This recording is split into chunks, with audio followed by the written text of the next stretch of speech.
I did not have the choice to not be successful. But how I am successful is my choice. And I think that is where expectations become a thing, right? If it was up to my parents, I would be a nurse somewhere in a hospital, right? Like doctor, lawyer, they only knew a handful of certain careers that mimicked or led to success for them. So you really have to find a compromise there, right? And know that, okay, these expectations don't necessarily mean I have to become exactly who you want me to, because I can tell you right now, I am nothing like what my parents thought I would be. But at the end of the day, I can sustain, right? I make enough money for me to be happy and for me to support them. And I'm going after my dreams. I am actively working towards something that I want in life, and I'm chipping away at it. And based off of the definition of success they have given me, I'm more than doing that. And that's okay. So here's a question for everybody on the panel right now. One of the hardest parts about dropping other people's expectations is the fear of letting them down. Our parents, our families, our friends. How do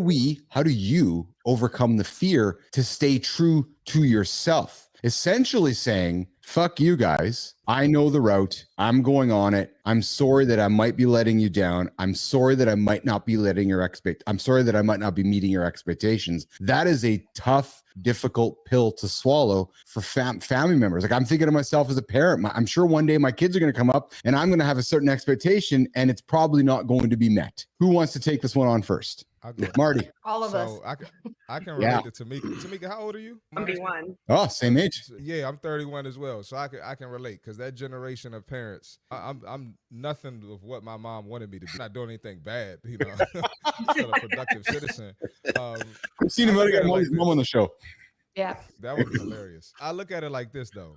How many times have I let my mom down? I've been letting my mom down since elementary school, middle school, and not on purpose. It's just part of being a son or a daughter. Hey, I'm continuing the cycle as an adult. Oh, I'm going to let you down again. You still going to love me at the end of the day. I'm still going to be there for Thanksgiving, Christmas. We still going to have a good time.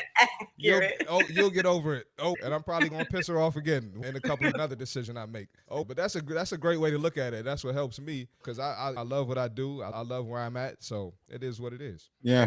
Who's next? Who's going to answer? Who's going to manage that disappointing emotions? I'll jump in here. So I was the youngster, meaning I had older brothers, and my older brothers were more of the all-American type, so to speak. What I mean, and especially from my perspective, they just did everything really well within kind of the guidelines that society or parenting gave them, and they did it really well. And then I came along. And I would mean shit, man. I couldn't read inside the guidelines that were set. So I had to start figuring out how to do it my way early. And that led into my adult life.